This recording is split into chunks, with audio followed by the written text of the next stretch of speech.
Muscle cars are supposed to roar, not whimper, but these 10 fell flat.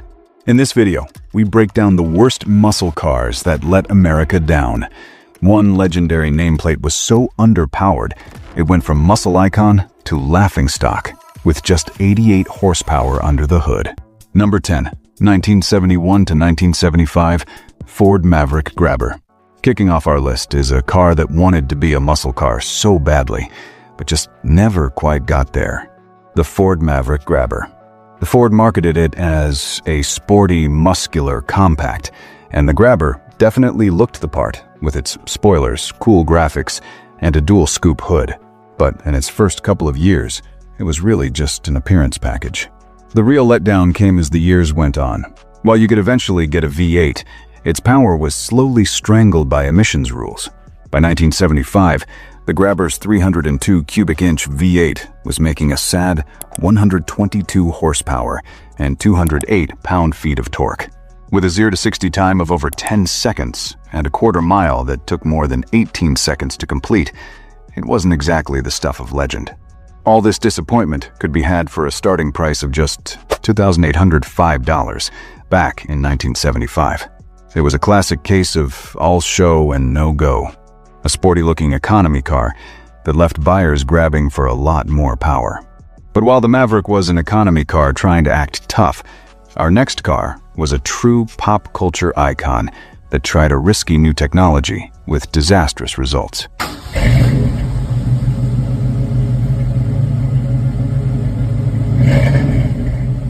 Number 9. 1980 Pontiac Trans Am Turbo. Everyone knows the late 70s Trans Am. It was a pop culture icon thanks to its starring role on the big screen. It had the look, the attitude, and that awesome screaming chicken on the hood. But by 1980, the muscle was mostly a memory. With its legendary 400 cubic inch V8 gone, Pontiac's solution was to add a turbo. Their answer was the 301 V8 Turbo, and it was a complete disaster. This turbocharged 4.9-liter V8 was known for being unreliable and only coughed up 210 horsepower and 345 feet of torque.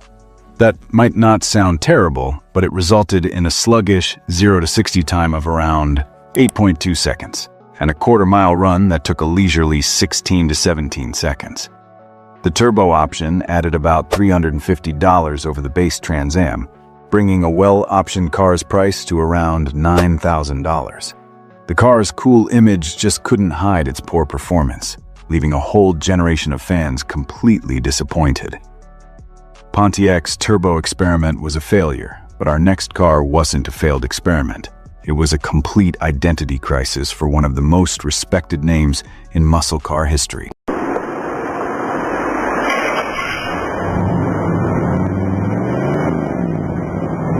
Number 8. 1976 Dodge Charger. The name Dodge Charger just commands respect, right? It brings up images of raw power and some of the best movie car chases ever. But the 1976 model was a real stain on that legacy. Starting at a price of $4,763, the Charger had morphed from a muscular beast into a bloated, personal luxury coupe based on the Chrysler Cordoba. It was heavy, weighing over 4,200 pounds, and its biggest engine option, a 6.6-liter 400 cubic inch V8, produced a pathetic 185 horsepower with 285 pound-feet of torque. This resulted in a sluggish 0 to 60 time of around 11.3 seconds and an 18.2-second quarter mile. The aggressive styling was gone, replaced by a soft, uninspired design that had none of the original's attitude. It was a Charger in name only, and it broke the hearts of Mopar fans everywhere. The Charger became a bloated luxury car, but it wasn't the only muscle car legend to lose its way. The next car on our list kept its handsome looks, but under the hood, it was a different, much sadder story.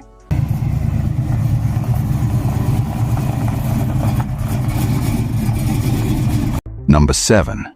1975 Chevrolet Camaro. The Chevrolet Camaro is another giant in the muscle car world. But not even the mighty Camaro could escape the Malaise era. The mid-1970s were especially rough on it. While it kept its handsome, European-inspired look, its performance was totally gutted.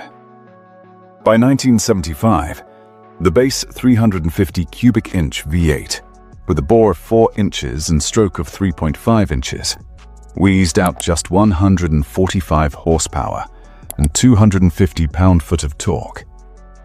A V8 Sport Coupe started at a price of $3,698.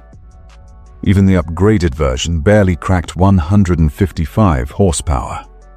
That meant a dismal 0 to 60 time of about 11 seconds. The car was heavy, the engines were weak, and to make things worse, the build quality from this era was awful, with owners reporting major rust problems and bad paint jobs. This once proud pony car had been turned into a slow, clunky machine that was just a shell of its former self. A slow Camaro is a sad sight, but at least it still looked the part. Our next car not only had pathetic performance, but it was saddled with one of the ugliest body styles of the entire decade. Number 6. 1978 Oldsmobile Cutlass 442. The Oldsmobile 442 used to be a true muscle car powerhouse. The name itself stood for a 4-barrel carb, a 4-speed manual, and dual exhausts. But the 1978 model, with a starting price around $5,500, was a tragic joke. It was based on the new downsized aero-back Cutlass body style, which made the car look awkward and ugly, more like a failed European experiment than an American muscle car. And the performance was even worse. The top V8 option, a 305 cubic inch engine, made a meager 145 horsepower and 245 pound-feet of torque. This gave it a painfully slow 0 to 60 time of almost 10 seconds, with a quarter mile taking a leisurely 17.5 seconds. The legendary 442 name, once a symbol of performance, was now slapped on a weird-looking, underpowered coupe that nobody was excited about. It was a sad, pathetic end for a once great name. But, speaking of tarnished names, just wait until you see what the company that started the muscle car craze did to its most legendary model. If you're enjoying this painful trip down memory lane, do us a favor and hit that like button. And if you haven't already, make sure you subscribe and ring the bell so you don't miss our future videos exploring more of automotive history's best and worst. We're halfway through our list, and trust me, the disappointments only get bigger from here.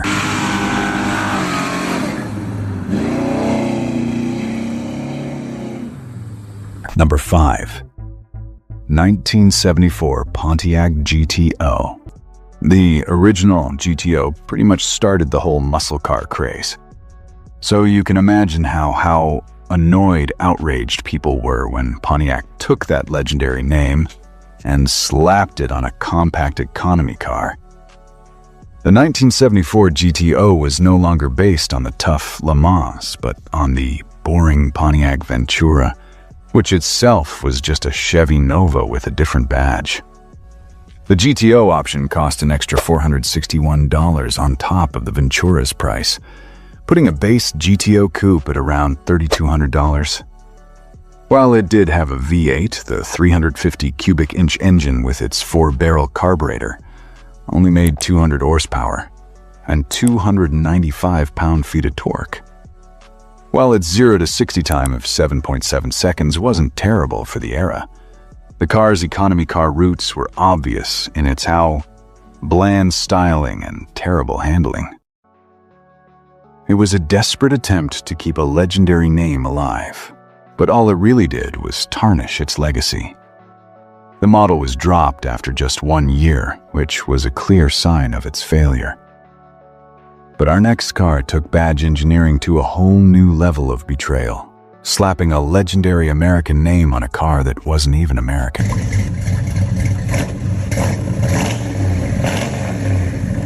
Number 4. 1978 Dodge Challenger. If you thought what Dodge did to the Charger was bad, Wait until you hear about the 1978 Challenger.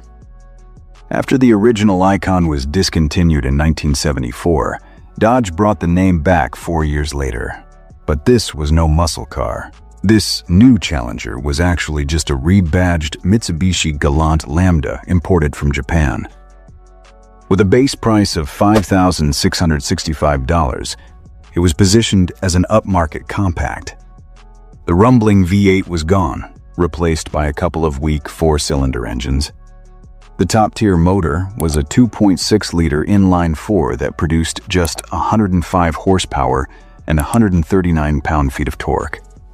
There was no muscle, no aggressive styling, and absolutely zero connection to the original car's heritage. It was a Challenger in name only, a cynical marketing trick that put one of the most beloved muscle car names onto a boring import. It was a betrayal that many Mopar fans have never forgotten. Annoyed, a Japanese Challenger was a slap in the face. But our next car turned a beloved bare-bones muscle machine into a sticker package on a car famous for rusting away in driveways.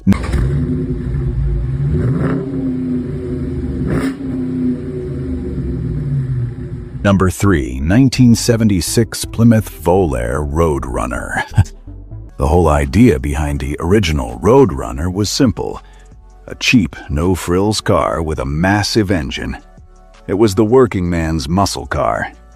But the 1976 Volare Road Runner, with a starting price of $3,757, was a cartoon version of what it once was. A legendary name was reduced to a sticker package on the deeply flawed Plymouth Volare economy car. The best engine you could get was a 360 cubic inch V8 that produced a measly 170 horsepower and 280 pound-feet of torque. While it could manage a 0 to 60 time of around 9.2 seconds, the Volare itself was famous for its terrible build quality and massive rust problems. This wasn't just a slow muscle car. It was a poorly built car that happened to wear a legendary name. The Road Runner name deserved much better than to go out on a rusty, wheezing economy car. But as bad as a slow V8 is, our next car committed an even greater sin. It was so slow, school buses were a genuine threat off the line.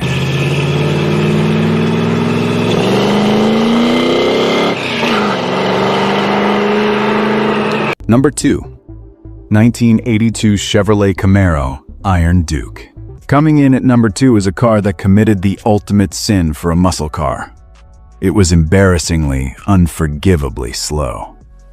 For its third generation in 1982, Chevy decided to offer a base model Camaro with a 2.5-liter four-cylinder engine known as the Iron Duke. This engine produced a pathetic 90 horsepower. In a car that weighed almost 3,000 pounds, the performance was just awful. The 0 to 60 mile/hour time was nearly 20 seconds. School buses could and did beat it off the line. While the new Camaro's styling was sharp and futuristic, putting the Iron Duke under the hood of a car with a starting price of $8,029 was just an insult. It was a muscle car with absolutely no muscle. A true disappointment that, thankfully, most buyers stayed away from. A 20-second 0 to 60 time is almost unforgivable. But there's one car that represents an even bigger fall from grace. A car that took the most iconic name in pony car history and built it on the bones of a cheap economy car.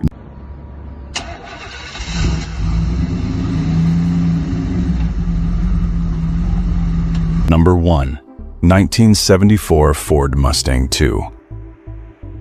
And that brings us to number 1. The car that many consider the worst muscle car to ever disappoint America. The 1974 Ford Mustang II. No other car on this list represents such a catastrophic fall from grace. The original Mustang created the pony car class, but the Mustang II felt like it was designed specifically to destroy that legacy. Based on the humble Ford Pinto platform, the Mustang II was a disaster from the start. with a starting price of $3,134 for a base coupe. It was marketed for economy. For the first time in its history, you couldn't even get a V8. The top engine was a 2.8-liter V6 making a pitiful 105 horsepower. The base engine was a 2.3-liter four-cylinder that made just 88 horsepower. The 0 to 60 run with the V6 took a painful 12 to 13 seconds. It was small, cramped, and didn't handle well. While it actually sold well to a public desperate for fuel economy, it did so by selling its soul. The Mustang II is often called the car that butchered a legendary nameplate, and it stands as the ultimate symbol of how far American muscle had fallen. Tired of muscle car letdowns? Ein's your gearhead soul with something that actually delivers. In our previous video, 10 most reliable Japanese sports cars ever built, we spotlight the legends that combine thrilling performance with bulletproof dependability. Some even rack up 300,000 plus miles without breaking a sweat. Hit the link on screen or in the description. You'll love what real reliability looks like.